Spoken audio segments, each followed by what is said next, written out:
Dear students, इस video में हम इंट्रामोलिकुलर हाइड्रोजन बॉन्डिंग के बेसिस पे जो प्रॉपर्टीज़ एक्सप्लेन कर रहे थे उनके पॉइंट्स हम आज डिस्कस करेंगे। तो सबसे पहला पॉइंट है मेल्टिंग और बॉइलिंग पॉइंट, किस प्रकार से इनमें चेंजेस आते हैं। इससे पिछले वाली वीडियो में हमने बात की थी कि जब इंट्रामोलिकुलर हाइड्रोजन बॉन्डिंग पाई जाती है तो मॉलिक्यूल्स का आपस में अट्रैक्शन कम हो जाता है और इसके कारण जो मेल्टिंग और बॉइलिंग पॉइंट्स वैल्यूज है वो डिक्रीज हो जाती हैं या कम हो जाती है।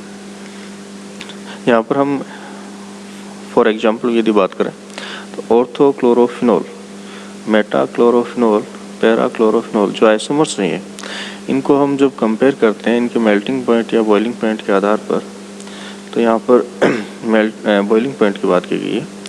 तो ये जो OH और जो Cl है, यहाँ पर जो हाइड्रोजन और क्लोरीन के बीच में यदि हम बात करें एक अट्रैक्शन फोर्स होगा, हाइड्रोजन बॉन्डिंग होगी, जबकि और एक ही मॉलिक्यूल में हो रही है तो इसको हम बोलेंगे intramolecular hydrogen bonding. Meta position पे यदि क्लोरीन है और इसकी हम बात करें तो यहाँ पर इनके बीच में दूरी ज़्यादा होने के कारण इस प्रकार का बॉन्ड फॉर्मेशन पॉसिबल नहीं है जनरली। और यहाँ पर पैरा आइसोमर की बात करें तो यहाँ पर तो बिल्कुल भी नहीं है। इस कंडीशन में ये हो सकता है कि दूसरा मॉलिक्यूल है वो इसके साथ इंटरमोलिकुलर हाइड्रोजन बॉन्डिंग बनाए, मतलब दो अलग अलग मॉलिक्यूल्स के बीच में। यहाँ पर भी पॉसिबिलिटी ये है कि दूसरा जो पैराक्लोरोफिनॉल जो मॉलिक्यूल है वो इसके साथ इंटरमोलिकुलर हाइड्रोजन बॉन्डिंग बनाए। तो चूंकि यहाँ पर इंट्रामोलिकुलर हाइड्रोजन बॉन्डिंग हो रही है तो इसको हम ये कह सकते हैं कि इसका जो बॉइलिंग पॉइंट है उसकी वैल्यू काफ़ी कम होगी और ये होती है 173 डिग्री सेंटीग्रेड। मेटा में इस प्रकार की जो पॉसिबिलिटी है इंट्रामोलिकुलर हाइड्रोजन बॉन्डिंग की या अंतः अणुक हाइड्रोजन बॉन्ड की वो काफ़ी कम होती है और इसके कारण इसका जो बॉइलिंग पॉइंट है वो ज़्यादा होगा और पैरा में फिर और ज़्यादा होता है, क्योंकि मेटा और पैरा इनकी बात करें तो इनमें इंटरमोलिकुलर हाइड्रोजन बॉन्डिंग की पॉसिबिलिटी ज़्यादा पाई जाती है। नेक्स्ट एग्जांपल की बात करें तो ये ऑर्थोनाइट्रोबेंजोइक एसिड और पैरानाइट्रोबेंजोइक एसिड है। यहाँ पर जब हम ऑर्थोनाइट्रोबेंजोइक एसिड को देखते हैं तो यहाँ पर जो इंट्रामोलिकुलर हाइड्रोजन बॉन्डिंग है वो यहाँ पर फॉर्म होगी, जबकि पैरानाइट्रोबेंजोइक एसिड की यदि हम बात करें तो यहाँ पर इंटरमोलिकुलर हाइड्रोजन बॉन्डिंग पॉसिबल होगी। क्योंकि यहाँ पर इंट्रामोलिकुलर हाइड्रोजन बॉन्डिंग है तो इसका जो मेल्टिंग पॉइंट है वो 147 डिग्री सेंटीग्रेड होगा, जो कि काफ़ी कम है। और यहाँ पर पैरानाइट्रोबेंजोइक एसिड के केस में ये जो मेल्टिंग पॉइंट है ये काफ़ी ज़्यादा होगा, 242 डिग्री सेंटीग्रेड, क्योंकि यहाँ पर इंटरमोलिकुलर हाइड्रोजन बॉन्डिंग पाई जाती है। नेक्स्ट हम बात करते हैं डिसोसिएशन कॉन्स्टेंट्स ऑफ एसिड्स। तो यहाँ पर कुछ एसिड्स दिए गए हैं और इनके कंपैरिजन में इनके कोरेस्पोंडेंट डिसोसिएशन कॉन्स्टेंट्स दिए गए हैं। तो सबसे पहले हम बात करें सैलिसिलिक एसिड की, तो हम जो इनकी जो एसिडिटी है इसको हम इस प्रकार से एक्सप्लेन कर सकते हैं कि वो मॉलिक्यूल ज़्यादा एसिडिक नेचर का होगा। जो प्रोटॉन रिलीज करने के बाद में जो स्ट्रक्चर बनती है वो ज़्यादा स्टेबल जिसकी होगी वो उतने ज़्यादा एसिडिक नेचर का होगा।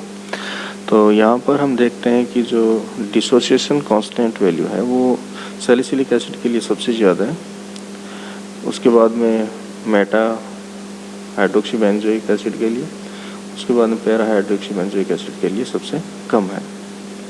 तो जब आप ऑर्थो हाइड्रोक्सीबेंजोइक एसिड की स्ट्रक्चर प्रोटॉन रिलीज करने के बाद में हम देखते हैं तो यहाँ पर ये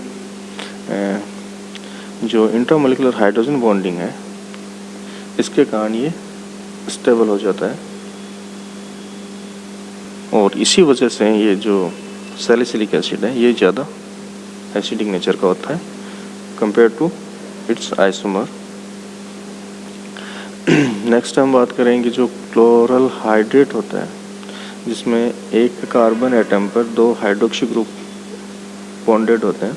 जनरली हम देखते हैं कि एक कार्बन पर 2 हाइड्रोक्सी ग्रुप स्टेबल नहीं होते कभी भी, लेकिन यहाँ क्लोरल हाइड्रेट के केस में ये स्टेबल होते हैं, और ये इसलिए होते हैं कि यहाँ पर इंट्रामोलिकुलर हाइड्रोजन बॉन्डिंग इनमें पाई जाती है। यहाँ हम देख रहे हैं कि जो क्लोरल हाइड्रेट के कार्बन एटम के साथ जो 2 हाइड्रोक्सी ग्रुप जुड़े हुए हैं, ये क्लोरीन के साथ में इंट्रामोलिकुलर हाइड्रोजन बॉन्ड बनाकर इसको स्टेबल रखने का काम करते हैं। फर्दर हम बात करते हैं कि हाइड्रोजन बॉन्ड के कारण जो बहुत से जो गुणधर्म होते हैं, अफेक्टेड जो प्रॉपर्टीज़ हैं, उनको हम यहाँ देखेंगे। तो सबसे पहली प्रॉपर्टी है हाइड्रोजन बंध और सॉल्युबिलिटी। जनरली हम बात करें कि इससे पहले जो चैप्टर था आयनिक सॉलिड्स, उसमें हमने इसकी चर्चा की थी। जो हाइड्रेशन है या जो सॉल्यूशन प्रोसेस होती है, उसमें हमने देखा था कि जो यदि सॉल्वेंट पोलर है तो वो पोलर सॉल्यूट को डिजोल्व कर लेता है, यदि नॉन पोलर है तो वो नॉन पोलर को डिजोल्व कर लेता है। तो इस प्रकार इनकी प्रॉपर्टी होती है।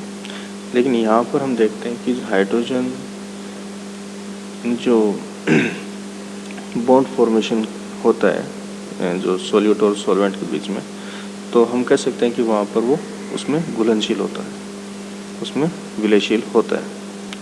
और यहाँ पर हम सॉल्वेंट यदि वाटर को लेकर चलें तो हम देखते हैं कि जल के मॉलिक्यूल्स के साथ में यदि हम जो जल में विलय कर रहे हैं, जो सॉल्यूट है विलय है, तो उसके मॉलिक्यूल्स का हाइड्रोजन जो जल के मॉलिक्यूल्स के बीच में इस प्रकार की इंटरेक्शन होनी चाहिए कि उनमें हाइड्रोजन बॉन्ड फॉर्मेशन हो। यदि हाइड्रोजन बॉन्ड फॉर्मेशन वहाँ हो रहा है दोनों मॉलिक्यूल्स के बीच में, तो वो उसमें जल में विलयशील होता है, घुलनशील होता है। जनरली यहाँ देखते हैं जो एल्कोहल्स होते हैं वो वाटर सोल्यूबल होते हैं, वाटर में घुलनशील होते हैं। इसी प्रकार हम बात करें डाईमेथिल ईथर की, तो डाईमेथिल ईथर है, ये भी H2 मॉलिक्यूल के साथ हाइड्रोजन बॉन्ड फॉर्मेशन करता है और इसके कारण ये विलयशील होता है। लेकिन जब हम इसको डाईमेथिल सल्फाइड से यदि रिप्लेस करते हैं, तो हम जानते हैं कि जो डाईमेथिल सल्फाइड में जो सल्फर एटम है उसकी इलेक्ट्रोनेगेटिविटी काफ़ी कम होगी, और इसके कारण जो घुलनशीलता है, या हम कहें कि H2 मॉलिक्यूल के बीच और जो डाईमेथिल सल्फाइड के बीच में जो हाइड्रोजन बॉन्ड फॉर्मेशन है, वो उस रेशो में नहीं हो पाती, उस अनुपात में नहीं हो पाती जितनी डाईमेथिल ईथर के रेस्पेक्ट में हो रही थी।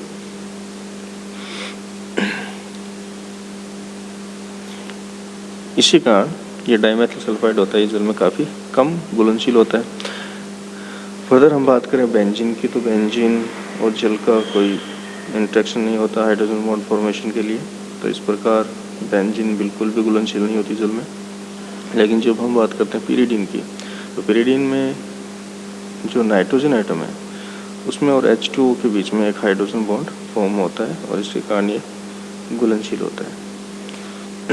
फर्दर हम बात करें कि जो 1,4 डाइऑक्सिन है, ये मॉलिक्यूल 4 H2 मॉलिक्यूल के साथ में हाइड्रोजन बॉन्डिंग करता है, और इसके कारण ये काफ़ी आसानी से जल में विलयशील होता है। इसके बाद में जो हम देखें कि जो एथिलीन ग्लाइकोल है, ग्लिसरॉल है और जो शुगर्स हैं, इनमें OH ग्रुप पाए जाते हैं, और OH ग्रुप जो है ये H2 मॉलिक्यूल के साथ में हाइड्रोजन बॉन्ड फॉर्मेशन करता है, और इसी कारण ये जितने भी कंपाउंड्स हैं ये आसानी से जल में विलयशील होते हैं। नॉन एक्वस सॉल्वेंट्स की बात करें तो जो क्लोरोफॉर्म है, इसकी यदि हम बात करें तो ये जो फैटी एसिड्स है इनके लिए अच्छा सॉल्वेंट होते हैं, क्योंकि इसमें पोलैरिटी के कारण इनमें हाइड्रोजन बॉन्ड फॉर्मेशन की टेंडेंसी डेवलप हो जाती है। नेक्स्ट हम बात करें एसिटिलीन और एसीटोन में क्या इंटरेक्शन होती है, तो इनमें भी हाइड्रोजन बॉन्ड फॉर्मेशन होता है और ये आपस में विलयशील होते हैं।